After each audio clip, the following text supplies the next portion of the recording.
सफलता ही हमारा लक्ष्य है। तो साथियों, आज हम रेशियो का पार्ट 2 अचीव करेंगे। रेशियो का पार्ट 2 अचीव। तो कल हमने कुछ क्वेश्चंस किए थे, मे भी शायद हमने 10 to 12 क्वेश्चन हम कल कर चुके थे। आज हम कुछ नए क्वेश्चंस को करेंगे। ठीक है, कल जो क्वेश्चंस था कुछ एक सिंपल लेवल के वो कुछ क्वेश्चंस थे, और आज जो हम कुछ करेंगे कुछ थोड़े से टफ लेवल के करेंगे।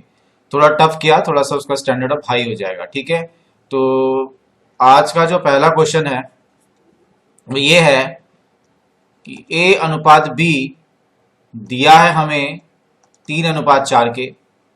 ओके, और बी अनुपात सी हमें दिया गया है 8:9 के। तो हमसे पूछा गया है कि भाई ए अनुपात सी बताइए, ए अनुपात सी बताइए। तो अभी तक हमसे क्या पूछा जा रहा था, अगर दो संख्याएं दे दी जाती हैं कंपेयरिंग के लिए, तो हमसे सीधे सीधे पूछा जाता है कि ए अनुपात बी अनुपात सी पूछिए, बताइए। लेकिन अब क्या क्वेश्चन हो गया, अब तो यहां से ये बी गायब भी कर दिया, ये तो बी का रोल ही खत्म हो गया। पूछ क्या रहा है, ए अनुपात सी।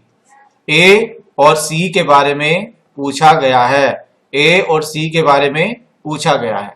ठीक है, तो मैंने अब इसको देखिए, इस क्वेश्चन को कैसे करेंगे। यहां पर हमने लिखा ए अनुपात बी बराबर 3:4। ओके, उसके बाद हमने लिखा बी अनुपात सी बराबर 8:9। मतलब जैसे जो लिखा था उनको हमने वैसे ही लिख दिया।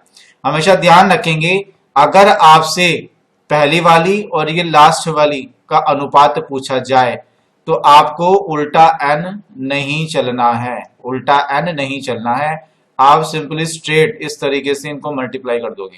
कहने का मतलब ए और बी की मल्टीप्लाई हो जाएगी, बी और सी की मल्टीप्लाई हो जाएगी, और आपका अनुपात आ जाएगा। तो देखते हैं, यहां हमने इसको मल्टीप्लाई किया और इसको मल्टीप्लाई किया, तो 8 तिया होता है हमारा 24 और 9 चौक होता है हमारा 36। ठीक है, और ये इसका हो जाएगा आंसर। और अगर ये भी आंसर नहीं है तो हम क्या करेंगे, इसको हम और भी क्या कर सकते हैं, डिवाइड कर सकते हैं, ये संख्या भी कट सकती है। ठीक है, तो देखते हैं, 4 सिंह 24 हो गया, 4 निम 36 हो गया, 3 दूनी 6 हो गया और 3 तिया 9 हो गया। तो इसका आंसर हो गया है 2:3। ठीक है, तो देखेंगे इससे कितने सारे आंसर हो गए। 2:3 भी इसका आंसर आ सकता है ऑब्जेक्टिव क्वेश्चन में, ऑब्जेक्टिव में 6:9 भी इसका आ सकता है, और 24:36 भी ये दिया हुआ हो सकता है। इनमें से कोई भी एक संख्या दी हो सकती है आंसर में, ऑब्जेक्टिव में। ठीक है, समझ में आ गया होगा। तो किस तरीके से करेंगे, अगर कभी भी हमेशा ध्यान रखेंगे, फर्स्ट वाली संख्या और लास्ट वाली संख्या को पूछा जाए, सिर्फ इन दोनों के बीच में कंपेयरिंग करी जाए, तो वहां पर आप क्या करेंगे, आपको उल्टा एन नहीं करना है, आपको सिंपली स्ट्रेट ये क्या करना है, मल्टीप्लाई कर देनी है ए और बी की और बी और सी की, और क्या हो जाएगा, आपका आंसर आ जाएगा। ठीक है, आई होप ये आपको समझ में आ गया होगा। ओके, तो अब हम बात करते हैं, ये तो था हमारा दो संख्याओं के बीच में कंपेयरिंग, सॉरी 3 संख्याओं के बीच में कंपेयरिंग। ठीक है, अब देखते हैं जब 4 संख्याएं हो जाएं तो क्या होगा। हमने कल किया था ना, ए अनुपात बी अनुपात बी अनुपात सी अनुपात डी क्या होता है, ए अनुपात बी अनुपात सी अनुपात डी। ठीक है, उसमें भी हो सकता है ऐसी कंडीशन, उसमें भी बन सकती है। कैसे बन सकती है, देखते हैं कैसा क्वेश्चन आ सकता है उसका। ये क्वेश्चन नंबर 2 हो गया, देखते हैं। मान लिया हमें दे दिया कि ए अनुपात बी बराबर क्या दिया है, 3:4। ठीक, और बी अनुपात सी बराबर दे दिया है 5:7। ओके, और सी अनुपात डी बराबर दिया है 8:9 के।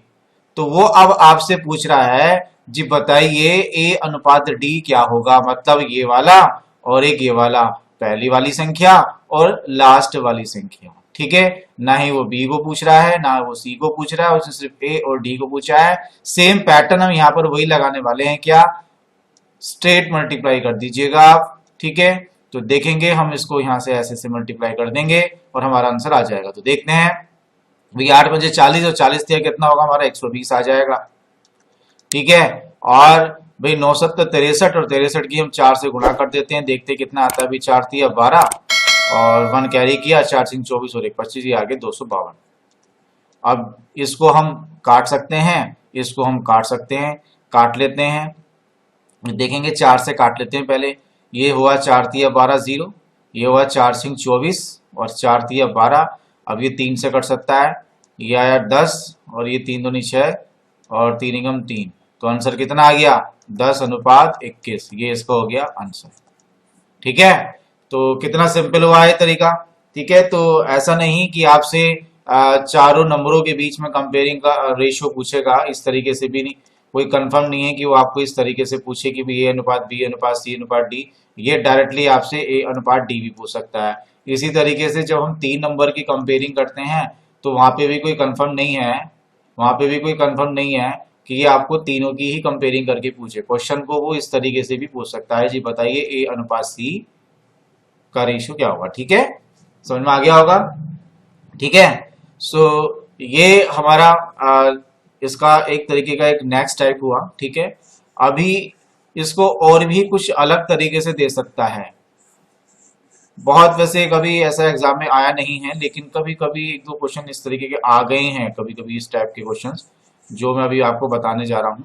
कैसा क्वेश्चन है देखेंगे आप। क्वेश्चन नंबर 3 क्या कह रहा है? वो ये कह रहा है कि जी अगर ए अनुपात बी अनुपात सी बराबर 4:7:11 हो। अभी तक क्या करा था? अभी तक वो सिर्फ दो दो नंबरों का पेयर बनाकर आपसे कंपेयरिंग कर रहा था। अब उसने 3 नंबर का कंपेयर कर दिया, 3 नंबर दे दीजिए आपको उठा के कि ए बी सी का अनुपात ही दे दिया सीधे 4:7:11। ठीक है, और दे दिया जी आपको बी अनुपात सी अनुपात डी। कुल मिला के 4 ही नंबर हैं इसमें, ए बी सी डी। ठीक है, इस तरीके से आपको फिगर मतलब चेंज ही कर दी बिल्कुल फिगर, 21:33:44। अब वो पूछ क्या रहा है आपसे? आपसे कहने लगा जी बताओ ए अनुपात बी अनुपात सी अनुपात डी कितना होगा, क्या होगा। तो इसमें घबराने वाली बात नहीं है। मैंने आपको कल भी एक चीज बताई थी, अब भी एक चीज बताई थी। ए बी सी डी आप देखेंगे ये डायगनली हैं। इसका मतलब जो नंबर लिखे गए हैं बिल्कुल सही पैटर्न में लिखे गए हैं। ये डायगोनल इस तरीके से होने चाहिए। ठीक है, ये इसकी कंडीशन है। अब आपको क्या करना होगा? आपने यहाँ अगर बी ये है, जो भी यहाँ बी की वैल्यू है वही बी की वैल्यू यहाँ रखनी होगी, या यहाँ जो होगी यहाँ आपको रखनी पड़ेगी। मतलब दोनों के वैल्यूज को आपको समान करना पड़ेगा। इसी तरीके से सी को भी समान करना पड़ेगा। तो यहाँ पर भी हम यही पैटर्न लगा देते हैं। हमने क्या किया, यहाँ पर देखेंगे बी की वैल्यू 21 है, यहाँ पर बी की वैल्यू 7 है और यहाँ पर सी की वैल्यू 33 है, यहाँ पर सी की वैल्यू 11 है। तो अब क्या करें कि बी की वैल्यू भी सेम हो जाए और जी हमारा सी की वैल्यू भी सेम हो जाए। ए और बी बिगड़ जाए तो उससे हमें कोई प्रॉब्लम नहीं है। तो मेरे दिमाग में आ रहा है कि क्यों ना अगर मैं ऊपर वाली संख्या को 3 से गुणा कर दूं तो ये जो 7 होगा 21 बन जाएगा और 11 ऑटोमेटिकली 33 बन जाएगा। तो बी भी इक्वल हो गया, सी भी इक्वल हो गया और हमारा काम भी बन गया। तो देखेंगे जब मैंने इसको 3 से गुणा करी तो क्या हुआ, 3 चौक 12, 3 सत्ते 21 और 11 तिया 33। और नीचे वाली संख्या तो जो क्या तो हम इसको वैसे ही नोट कर देंगे, इसमें तो कोई चेंजेस ही नहीं है क्योंकि हमने इसमें कोई मल्टीप्लाई किया ही नहीं। तो आप देखेंगे यहाँ से ए बी सी की वैल्यू निकल के आ गई है। ये हमारा ए हो गया, ये हमारा बी हो गया, ठीक है, ये हमारा सी हो गया, ये हमारा डी हो गया। तो अब हम बात करें ए अनुपात बी अनुपात सी अनुपात डी की, तो क्या आंसर आ गया, 12:21 अनुपात 33 अनुपात 44। ये हो गया इसका आंसर। सो क्वेश्चन को देखेंगे एग्जामिनर किसी भी तरीके से दे सकता है। ठीक है, किसी भी तरीके से दे सकता है, कोई भी लेवल नहीं है, कोई भी लेवल नहीं है, किस कैसा भी लेवल हो आपके सामने बना के रख देगा। बट अगर आपको उसके कंसेप्ट का पता है, कंसेप्ट अगर आपको पता है तो आप आराम से कोई भी क्वेश्चन वेरी मतलब बहुत अच्छे तरीके से बहुत सरलता से आप उसे क्या कर सकते हैं, सोल्व कर सकते हैं, अगर आपको आपके कंसेप्ट क्लियर हैं तो। ठीक है, तो कंसेप्ट मैं आपको बता ही चुका था। क्या इसमें क्या देखना था हमें, या बी देखना था, डायगोनली होनी चाहिए, सी डायगोनली होनी चाहिए, और जब ये यहाँ पर बी है, यहाँ पर बी है, यहाँ पर सी है, यहाँ पर सी, तो वैल्यू भी समान होनी चाहिए। तो मुझे तो पता था ऐसा किया जाता है, तो हमने क्या करा, हमने उसकी वैल्यू को समान बना दिया और हमने उसका क्या करा, रेशियो निकाल लिया। ठीक है, तो इस तरीके से हम क्या कर सकते हैं, इस टाइप के क्वेश्चंस को सॉल्व कर सकते हैं। तो क्वेश्चन किसी भी तरीके से एग्जामिनर आपको दे सकता है एग्जाम में, बट आपको सोल्व करने का तरीका आपको आना चाहिए।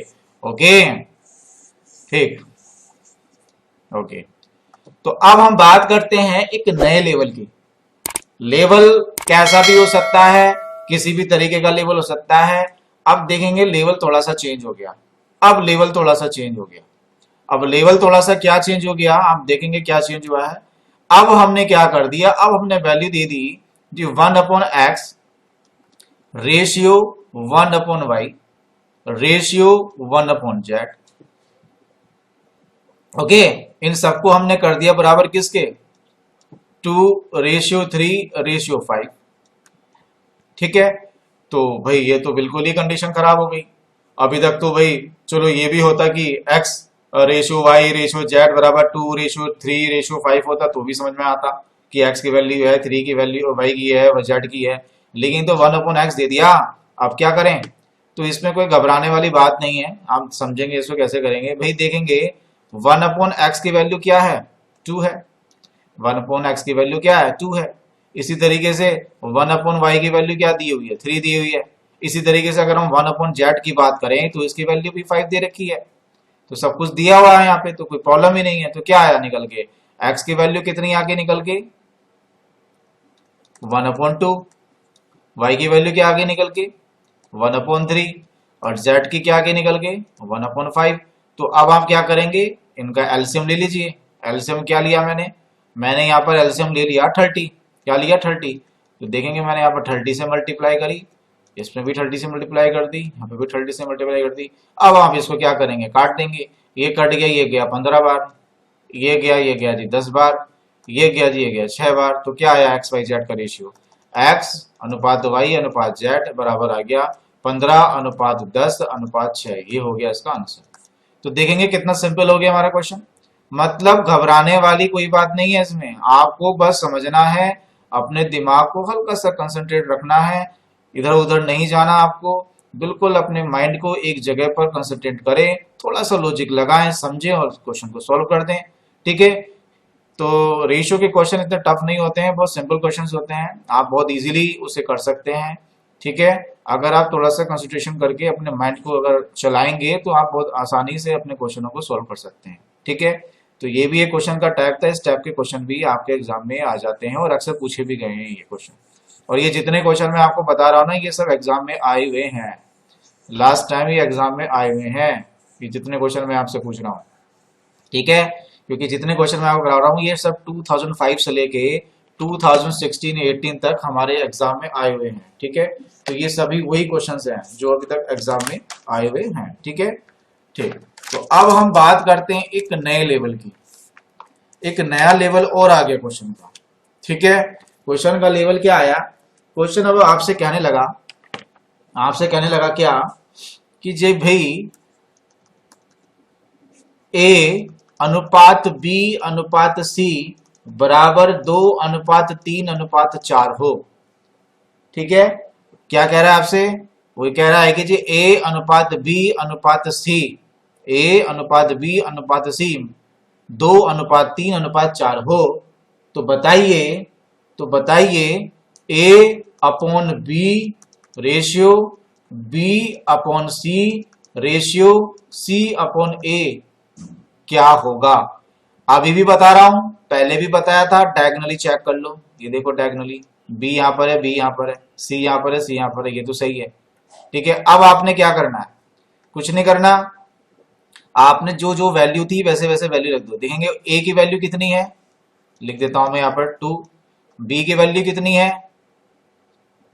3, सी की वैल्यू कितनी है 4। बस अब वैल्यू को उठा के आप पुट कर दीजिए। क्या ए की वैल्यू कितनी है 2, बी की वैल्यू कितनी हुई 3 हो गई। ठीक है, रेशियो बी की वैल्यू कितनी है 3 और सी की वैल्यू कितनी है 4 हो गई।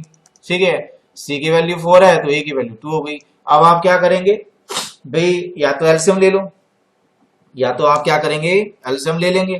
ठीक है, एलसीएम भी लेना, मैं जहां तक समझता हूं सबसे बढ़िया एलसीएम ही है। ठीक है, तो मैंने यहाँ पे एलसीएम लिया 12। क्या ले लिया 12, तो 12 से मैंने कर दी मल्टीप्लाई, सब में 12 से मल्टीप्लाई कर दी। देखेंगे 3 चौक हो गया क्या 12, तो 4 दूनी कितना हो गया 8 हो गया। इतना तो सब समझ में आ रहा होगा। 4 दिया कितना हो गया 12 हो गया, तो 3 दिया कितना हो गया 9 हो गया, 2 छिंग कितना हुआ 12 हुआ, 6 चौक हो गया हमारे 24। तो क्या आया निकल के हमारा 8:9:24, ये हो गया इसका आंसर। देख रहे हैं कैसे कैसे लेवल हमारा बढ़ता जा रहा है। ठीक है, तो ये लेवल हमारे बढ़ते जा रहे हैं, क्वेश्चन इसी प्रकार से आते हैं एग्जाम में, इनसे कुछ भी बाहर का क्वेश्चन नहीं आता। बस एग्जामिनर करता क्या है कि थोड़ा सा घुमा देता है और हम घूम जाते हैं एग्जाम में, ठीक है। तो कोई प्रॉब्लम नहीं है, अगर कंसेप्ट क्लियर है तो आप आराम से किसी भी क्वेश्चन को सॉल्व कर सकते हैं, ठीक है। मैं अभी इसको रेज कर दिया है। अब मैं फिर एक नया लेवल आपको क्वेश्चन का बताने वाला हूं, देखेंगे किस टाइप का लेवल हमारे पास और आ सकता है, ठीक है। नेक्स्ट क्वेश्चन, नेक्स्ट क्वेश्चन क्या है? नेक्स्ट क्वेश्चन आपसे कह रहा है कि भाई ए अनुपात बी बराबर अगर 1/2 हो और 3:8 हो। इसी तरीके से बी अनुपात सी दिया है 1:3:5:9, 1/3:5:9, और सी अनुपात डी दिया है क्या 5/6 और 3/4। तो कह रहा है कि बताइए जी ए अनुपात बी अनुपात सी अनुपात डी क्या होगा। इट इज वेरी सिंपल, बहुत सिंपल है क्वेश्चन, तो आप मैं समझता हूँ कर सकते हो। सबसे पहले तो चेक कर लो बी और सी डायगोनल है नहीं है देखो, यहाँ पर बी देखो, यहाँ पे बी देखो, यहाँ सी देखो, यहाँ सी देखो, ऑलरेडी है। तो देखेंगे, पहले इन्हें कर लेते हैं सॉल्व। इस 2 को इस 8 से काट दो, ठीक है। 2 से हमने इस 8 को 2 से काटेंगे तो 2 चौक हो गया 8, ये कट गया 3 तिया 9, ये कटा जी 2 दूनी 4 और 2 तिया 6। ऐसे नहीं काटना, ऐसे नहीं काटना, आप ऐसे ही काटोगे, ठीक है। इसी तरीके से ही काटा जाता है। तो देखेंगे जब हमने इसको इससे काटा तो क्या हो, ये अब इसकी कर दो क्रॉस मल्टीप्लिकेशन, 4 एकम 4, 4:3 हो गया। इसकी भी कर दो 3 एकम 3, 3:5 आ गया। इसकी करो 2 पंजे 10 और 3 तिया हो गया 9, ठीक है। तो अब हमारे पास जो एक्चुअल वैल्यू आई क्या, मैं इधर लिख रहा हूं, ए अनुपात बी की वैल्यू आ गई 4:3, बी अनुपात सी की वैल्यू आई 3:5 और सी अनुपात डी की वैल्यू आई 10:9। अब हम क्या करेंगे, ए अनुपात बी अनुपात सी अनुपात डी निकालने के लिए मैंने आपको बताया था पतंग बना देंगे, पतंग बना देते हैं। ये हमने इसकी पहले इससे मल्टीप्लाई करी, 10 तिया 30 और 30 चौक कितना होता है 120, लिख दो यहाँ पर 120। अब क्या करेंगे, अब ऐसे कर देंगे, 3 तिया 9, 2.5 90 हो गया, ठीक है। अब हम ऐसे कर देंगे 3 पंजे 15, 15 2.5 कितना होता है 150। अब ऐसे कर दो सीधे, ये देखो कर दिया मैंने, समझ में आ गया होगा, कल भूल गए होंगे वो आप, क्योंकि कल पढ़ाया था, आज शायद निकल गया हो दिमाग से। 3 पंजे 15, 15 निम्न में कितना होता है 135। तो आंसर क्या आ गया 120, 90, 150, 135। लेकिन ये अभी भी कट सकता है, अभी भी हम इसे काट सकते हैं। तो किस संख्या से काटें, किस संख्या से काटें इसको, 6 से काट के देख लेंगे। 6 से तो नहीं, खैर 6 से तो नहीं कटेगा ये, ठीक है। इसको चलो एक काम करते हैं, पहले हम काट लेते हैं इसको। ये कट गया हमारा 5 से काट लेते हैं इसको। ये देखेंगे 5 दूनी 10, 5 चौक 20, 5 एकम 5, 4 बचा, 5 अट्ठे 40, 5 तिया 15 और ये आ गया 0, 5 दूनी 10, 5 सत्ते 35, क्या आया 24, 18, 30, 27, 24, 18, 30, 27। अभी भी कट सकता है 3 से, 3 अट्ठे 24, 3 छंग 18, 3 ढाई 30 और 3 नम 27। ये आ गया इसका आंसर क्या, 8:6:10:9, ठीक है। तो ये आपका आंसर आ गया है 8:6:10:9। तो इस तरीके से भी क्वेश्चन आ सकता है। अब आप देख ही रहे होंगे कि थोड़ा थोड़ा सा लेवल हमारा बढ़ता जा रहा है, ठीक है। थोड़ा सा हमारा लेवल क्या हो रहा है, बढ़ता जा रहा है, ठीक है। तो इसी तरीके से हमारा लेवल बढ़ता जाएगा, आपको और भी इसमें क्वेश्चन देखने के लिए मिलेंगे, ठीक है। तो इसका स्क्रीनशॉट वगैरह आप ले सकते हो, ठीक है। कोई भी चीज समझ में ना आए तो उसे आप कमेंट बॉक्स में कमेंट करके मुझसे पूछ सकते हैं, ठीक है। कोई भी चीज समझ में नहीं आ रही, किसी चीज में भी, किसी भी क्वेश्चन में हल्का सा भी कोई से भी डाउट्स है तो आप कमेंट बॉक्स में कमेंट करें, वहां मैं कमेंट्स जरूर देखता हूँ। कमेंट्स जो भी आएगा उसका आपको रिप्लाई जरूर मिलेगा, ठीक है। तो ये हमने इरेज कर दिया है क्वेश्चन, तो ये क्वेश्चन भी हमारा हो गया है। अब हम बात करते हैं एक नेक्स्ट लेवल की क्वेश्चंस की, ठीक है। इस टाइप के क्वेश्चन बहुत पूछे गए हैं, 2016 के रेलवे वाले एग्जाम में भी पूछा गया था, जो मैं अभी आपके सामने करने वाला हूँ क्या, और बहुत सिंपल है ये करना। हमने क्या करा, हमने लिखा क्वेश्चन 2a बराबर 3b के और ये बराबर हो जाएगा 4c के। तो पूछने लगा तो बताइए a अनुपात b अनुपात c क्या होगा। तो ऐसे क्वेश्चन को करने के लिए हमारे पास दो तरीके होते हैं। आप यहाँ पे या तो मान लीजिए एक k कांस्टेंट, क्या मान लेंगे, k कांस्टेंट मान लीजिए, ठीक है। तो k जब कांस्टेंट मानेंगे तो ये संख्या हो जाएगी जी k/2, ये हो जाएगी k/3, ये हो जाएगी आपकी k/4, ठीक है। ए बी सी तो लगा ही रहेगा इसके साथ, क्योंकि ए बराबर k/2 होगा, ए बराबर k/3, ए बराबर k/4। अब कुछ नहीं करना है, एलशियम ले लो बस। एलशियम ले लिया हमने, क्या लिया, 12 ले लेते हैं। कर दो जी 12, 2 छिंग 12, 12 से मल्टीप्लाई होगा, 3 चौक 12, 12 से मल्टीप्लाई 4 तिया 12। तो क्या है, 6:4:3, ये हो गया इसका आंसर, ठीक है। 6:4:3। और भी एक तरीका है, ऐसे क्वेश्चन को देखते ही दिमाग लगा लिया करो, दिमाग को चला लिया करो कि भाई एलसीएम ले लो, क्या ले लो, एलसीएम ले लो। अगर ऐसा क्वेश्चन दिख गया, आंखों में चुभ गया, तो बस समझ जाओ कि एलसीएम लेना पड़ेगा। क्या लेना पड़ेगा, एलसीएम लेना पड़ेगा। तो एलसीएम ले लो जी उठा के, मैं तो सीधे ही एलसीएम ले लेता हूं। क्या ले लिया एलसीएम, 2 छिंग 12, क्या हो गया, 12 एलसीएम ले लेते हैं। क्या ले लिया हमने, 12 एलसीएम ले लिया। तो जब 12 एलसीएम लोगे तो यही आंसर आ जाएगा, ये आ गया जी, ठीक है। कैसे, यहाँ पे 12 लोगे तो कितने से गुणा करनी पड़ेगी, इसे 12 बनाने के लिए 6 से गुणा करनी पड़ेगी, तो हमने यहाँ पे 6 लिख दिया। इसी तरीके से 12 एलसीएम लोगे तो 3 यहाँ ऑलरेडी है, तो कितने से गुणा करनी पड़ेगी, 12 बन जाए, 4 से गुणा करेंगे, 3 चौक 12, तो हमने यहाँ 4 ले लिया। इसी तरीके से ये 4 है, यहाँ पर अगर 3 से गुणा करोगे तो भी 12 बन जाएगा, तो ये हो गया हमारा 3। तो क्या आ गया आंसर, 6:4:3 बस। मतलब देखते ही क्वेश्चन सॉल्व, देखते ही क्वेश्चन सॉल्व। तो ऐसे क्वेश्चंस आप जैसे ही देख लो तो समझ जाओ कि भैया यहाँ पर एलसीएम लेना है, यहाँ तो कुछ एलसीएम की कहानी चल रही है। एलसीएम ले लो जल्दी से फटाफट और क्वेश्चन कर दो सॉल्व जी। तो ऐसे ही किए जाते हैं सॉल्व, ओके। तो अब हम बात करते हैं नेक्स्ट क्वेश्चन की, देखते हैं नेक्स्ट क्वेश्चन क्या कह रहा है। अब फिर थोड़ा सा एक लेवल बढ़ाते हैं, थोड़ा लेवल और बढ़ा लेते हैं, मजा आ रहा है, ठीक है। लेवल क्या है, क्या कह रहा है, ये कह रहा है जी कि भाई अगर a/3 दे दें तो, और उसे कर दें b/4 के बराबर, और उसे कर दें c/5 के बराबर, तब क्या करोगे तुम। अभी तक तो इसने ऐसा कहा 3a बराबर 4b बराबर 5c, अब उसने संख्या बटे में कर दी, अब कर दिया उसने a/3 और b/4 और जी c/5। तो इसे देख के घबराना नहीं है, कहानी वही है, सेम है, कहानी वही है, सेम है। या तो आप इसे कांस्टेंट मान लो, नहीं तो भैया सीधी सी बात है, एलसीएम तो पता ही है, एलसीएम तो पता ही है, एलसीएम लेके बैठ जाओ, ठीक है। तो हमने क्या करा, इसे मान लिया k, क्या मानोगे इसे, k। तो जब हम इसे a k मान लेंगे, अब देखो a/3 बराबर हो गया k के, तो a की वैल्यू क्या आ गई, 3 के। इसी तरीके से b की वैल्यू क्या आ जाएगी, 4 के। इस तरीके से c की वैल्यू क्या आ जाएगी जी, 5 के। तो संख्या बन गई ना वही, 3 के बराबर 4 के बराबर 5 के। अब एलसीएम ले लो, एलसीएम क्या आएगा, एलसीएम क्या लेंगे, बताओ क्या ले सकते हैं एलसीएम, बताओ जी क्या एलसीएम ले सके। मैं समझता हूं कि हम इसका एलसीएम ले लेते हैं 60, क्या एलसीएम ले लेते हैं 60।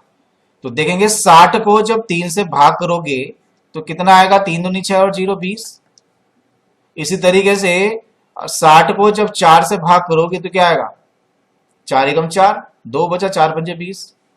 इसी तरीके से जब 60 को 5 से भाग करोगे तो क्या आएगा, 5 एकम 5, 5 दूनी 30। तो आंसर क्या आ गया, 20:15:12, ये हो गया इसका आंसर, हो गया सोल्व। थोड़ा सा लेवल टफ हुआ ना, थोड़ा सा लेवल अभी हमारा बड़ा है। पहले हम संख्याओं को कैसे कर रहे थे, अब देखो संख्या में कैसे कैसे मिलने लगी, क्वेश्चन कैसा घूम गया है, किस तरीके से हमने उसे चेंज कर दिया है, कितना लेवल हमारा डिफरेंट हो गया, बिल्कुल ही डिफरेंट होता जा रहा है लेवल इसका। बट क्वेश्चन को रटना नहीं है, हमें सॉल्यूशन को रटना नहीं है, हमें करना क्या है, हमें उसे समझना है। अगर आप उसे समझोगे, उसे करोगे, तो क्या होगा, आपके कोई भी क्वेश्चन ऐसा नहीं होगा जो आप उसे छोड़ दो, आप सारे क्वेश्चन करके आने वाले हो, ठीक है। और यूपीपीसीएल के एग्जाम में कोई इतना टफ लेवल का एग्जाम नहीं होता है यूपीसीएल का मैथ में, ठीक है, असिस्टेंट अकाउंटेंट का है तो उसमें अकाउंटेंट ही मस्ट है। और जो हमारा मैथ का पेपर आता है वो सिंपल पेपर आता है, इतना टफ पेपर नहीं होता है। अगर आपने अच्छे से कर लिया, कंसेप्ट समझ में आ गया तो कोई क्वेश्चन छोड़ने वाले नहीं हो। ठीक है, मैं यूपीपीएसएल के एग्जाम के क्वेश्चन भी कराऊंगा आप लोगों को। ठीक है, लेकिन पहले हम थोड़ा सा ये सारी चीजें क्लियर करेंगे, उसके बाद लास्ट में हम जो है सभी का पीडीएफ आपके सामने प्रेजेंट करेंगे और सब पीडीएफ को हम सोल्व भी करेंगे। ठीक है, जो लास्ट ईयर एग्जाम में आया होगा। ठीक है जी, तो ये हमारा हो गया राइट। अब हम नेक्स्ट क्वेश्चन देखते हैं, उसका अब थोड़ा सा और लेवल बढ़ा लेते हैं। अब लेवल देखें क्या होगा। वैसे ये लेवल कुछ ज्यादा टफ नहीं है, आप कर लेंगे, जहां तक मेरी सोच है आप बड़े आराम से कर लेंगे। अब क्वेश्चन क्या कह रहा है, 2a बराबर 3b के कर दिया उसने, और 4b बराबर कर दिया उसने 5c के, और कहने लगा जी बताओ जी a अनुपात c क्या होता है। मैं समझता हूं कर लोगे आप इसको। हो सकता है, नहीं हो सकता है? हो सकता है ना, बहुत सिंपल है। देखेंगे 2/2a बराबर 3b है, तो मुझे करना क्या है भाई, मुझे a अनुपात c की वैल्यू निकालनी है। तो सीधी सी बात है, अगर मैं a b c की वैल्यू निकाल लूंगा तो आराम से a और c का निकल जाएगा। तो क्या करेंगे, यहाँ पे a लिखो, इस b को ये बराबर से पहले जब b को मैं इधर लेके आऊंगा तो ये बटे में चला जाएगा, 3 अपनी जगह पर रहेगा और 2 कहाँ आ जाएगा, नीचे आ जाएगा। तो अब a की वैल्यू क्या हो गई, अब हम इसे ऐसे लिख सकते हैं ना, a अनुपात b बराबर 3/2 हो गया। इसी तरीके से जो दूसरा हमारा वो है 4b, ये है 5c के बराबर। तो आपने क्या करना होगा, 4b/5c कर दो, सॉरी ये गलत लिख दिया मैंने। आप क्या करेंगे, b/c कर देंगे, b इधर रहा, c नीचे ले आए, 5 वहीं रहेगा, 4 यहां आ गया। तो इससे क्या लिख सकते हैं भाई हम, भाई b/c बराबर 5/4, 5/4 यही तो है। तो अब करना क्या है, कुछ नहीं करना, a और c की वैल्यू निकालनी है। तो आपको पता है, तो जब अगर लास्ट की अगर संख्या पूछ ले तो सीधे मल्टीप्लाई कर दो, सीधे उठा के a b की करी तो 3 पंजे कितना हो गया, 15। b और c की कर दो, कितना हो गया, 2 चौक 8। आगे आंसर क्या, 15/8, 15/8, ये इसका आंसर हो गया 15/8। ठीक है, तो इस तरीके से क्वेश्चन हो जाते हैं। अब ये तो बहुत ही सिंपल लेवल था, बहुत आप आराम से इसे कर सकते थे, इनमें कुछ भी ऐसी बात नहीं थी जो आप लोगों से सॉल्व नहीं होने वाला था। ओके, बस ध्यान रखना है, एक तो ये रेशो के अंदर सबसे पहले चीज यूनिट सेम होनी चाहिए, यूनिट वाले क्वेश्चनों में यूनिट सेम होनी चाहिए, जो हमने पहले बताया था। और जो हमने डायगोनल देखा था, बी और सी हमेशा डायगोनल होता है, उनका जो सीक्वेंस है डायगोनल होना चाहिए, सीक्वेंस में चेंजेस नहीं होना चाहिए। अगर सीक्वेंस चेंज और आपने सीधे क्वेश्चन सोल्व कर दिया तो आपका आंसर गलत ही आने वाला है। तो यही कुछ 3-4 बातें हमें ध्यान रखनी पड़ती है। अभी हम थ्योरिकल क्वेश्चन नहीं कर रहे हैं, थ्योरिकल क्वेश्चन जब करेंगे तो मैं समझता हूँ कल जो हमारी क्लास होगी थ्योरिकल क्वेश्चन में हो जाएगी, और आराम से हम थ्योरिकल क्वेश्चन भी करना सीखेंगे। ठीक है, तो अब हम दूसरा ये तो एक लेवल था हमारा, अब दूसरा लेवल देखते हैं। और दूसरा लेवल क्या है, दूसरे लेवल पे हम वर्क करना शुरू करते हैं। ठीक है, क्वेश्चन है हमारा नेक्स्ट। ओके, क्वेश्चन क्या है, क्वेश्चन हमारा ये है कि कौन सा क्वेश्चन किया था अभी हमने, a/c वाला कर लिया था हमने ना। एक कौन सा क्वेश्चन किया था अभी हमने क्वेश्चन किया था 11। ठीक है, अब हम क्वेश्चन कर रहे हैं कि अब हमें दे दिया कि a बराबर b/3 दे दिया, a बराबर b/3, और क्या दे दिया, b बराबर c/2। तो अब आपसे पूछेगा बताइए कि a अनुपात b अनुपात c बताइए। तो ये तो मैं समझता हूं कर लोगे आप बहुत आराम से, इसमें तो कुछ भी नहीं है। मैंने क्या करा भाई, a/b लिख दिया। तो यहां पर जब इसके नीचे आप 1 मान के चले, इसके नीचे भी 1 मान लें, तो a धराया b धराया तो 1 कहां पहुंच गया, ऊपर चला गया, आ गया 3। तो क्या है ये, a अनुपात b बराबर 1/3। इसी तरीके से ये देखेंगे b है और इसको c नीचे ले आए और ये आ गया 1/2, तो b अनुपात c क्या निकल के आ गया, 1/2। तो abc की पूछी है तो उल्टा n हो गया, ये तो उल्टा n हो गया, देखेंगे ऐसे। तो क्या हुआ, 1 3 6, 1 3 6, ये हो गया इसका आंसर। क्लियर हो गई बात, समझ में आ गई कहानी, क्लियर।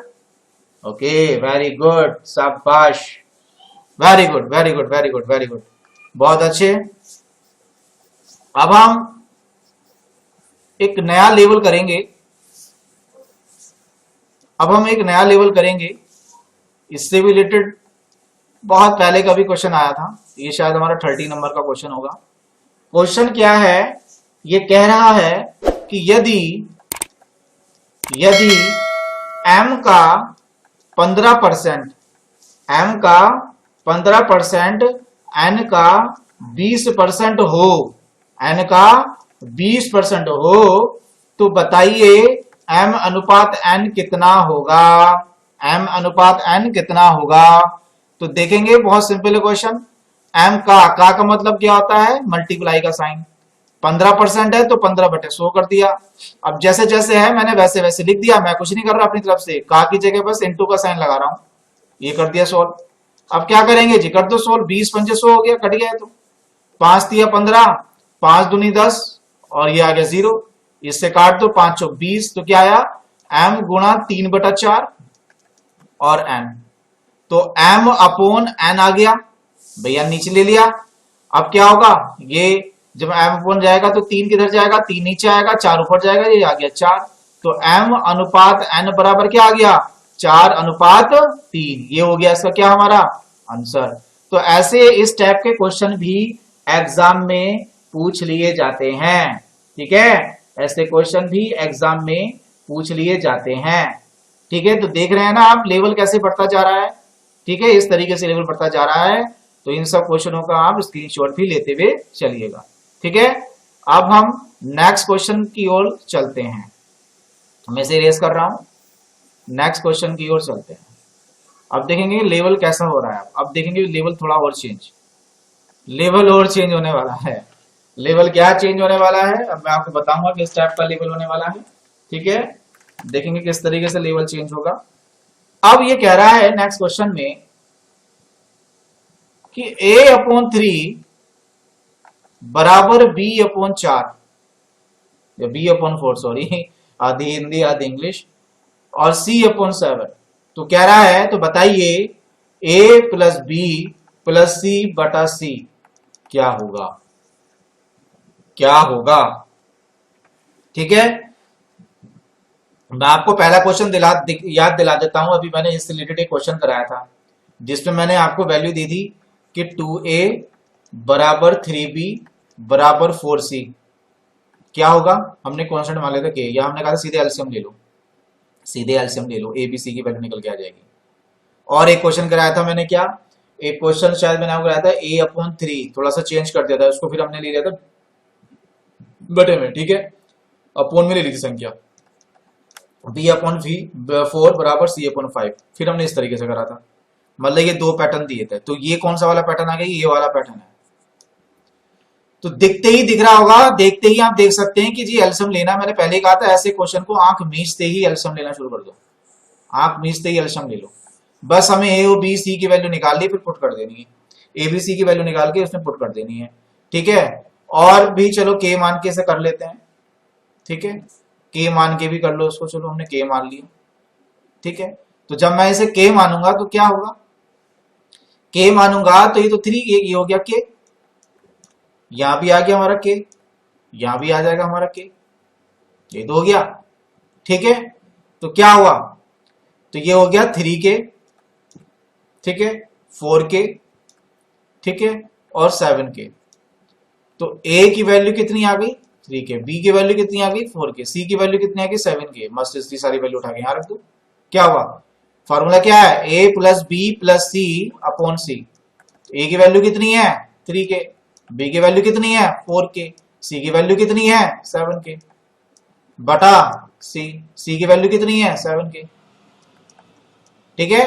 अब इन सबको जोड़ो, 3 4 7 7 7 14, 14k, 14k बटे 7k, k से k कट गया, 7 दूनी 14, आंसर आ गया जी। तो कितना सिंपल था क्वेश्चन ये हमारा, मतलब देखने में तो ऐसे लग रहा था कि पता नहीं क्या होगा, भगवान है, भगवान क्या होगा, कैसे होगा, यही करते और सर को खुजलाते। लेकिन क्या हुआ, कंसेप्ट क्लियर थे हमारे, हमें पता था जी ऐसे क्वेश्चन तो ऐसे होते हैं। हमने तो जी तुरंत जी के माना, के मान के निकाल दिया ए की वैल्यू, ए की वैल्यू 3k, ठीक है, बी की वैल्यू 4k, सी की वैल्यू 7k, जी फार्मूले में लगा दो, एबीसी की वैल्यू मिल गई, उठा के डालो और कर दिया सोल्व, हो गया, आगे आंसर, आगे आंसर जी 2, ठीक है। तो ऐसे ऐसे क्वेश्चन इस तरीके से हो जाते हैं। तो आपको देख के घबराना नहीं है, ठीक है, आपको देख के घबराना नहीं है। देखेंगे अब मैं आपको एक क्वेश्चन दे रहा हूं, ये क्वेश्चन आप सोल्व करके कमेंट बॉक्स में इसका आंसर डालेंगे। ठीक है, क्वेश्चन सॉल्व करेंगे, क्वेश्चन सॉल्व करके इस कमेंट बॉक्स में इसको डालेंगे। ठीक है, इसका आंसर क्वेश्चन क्या है, क्वेश्चन देखेंगे। यदि यदि ए का 30% बराबर बी का 0.25 बराबर, परसेंट नहीं है 0.25, सी का 1/5, सी का 1/5, तो बताइए ए अनुपात बी अनुपात सी बराबर क्या होगा। यह क्वेश्चन आपको करना है। इसे सॉल्व करके आप कमेंट बॉक्स में इसका आंसर जरूर देंगे, मैं चेक करूंगा, देखते हैं कितने बच्चे इसका आंसर देते हैं। ठीक है, तो आज की क्लास में यहीं पर एंड करूंगा। और भाई आप लोग वीडियोस देखते हैं बट लाइक नहीं करते हैं, बड़ा बुरा लगता है, ना डिसलाइक ना लाइक। भैया अगर लाइक नहीं करो तो कम से कम डिसलाइक तो कर दो, पता तो लगेगा आप लोग देख रहे हैं नहीं देख रहे हैं, ये तो पता लग रहा है मुझे आप देख रहे हैं। और ना ही लाइक करते हैं, ना ही डिसलाइक होता है, ना ही आप चैनल को सब्सक्राइब करते हैं।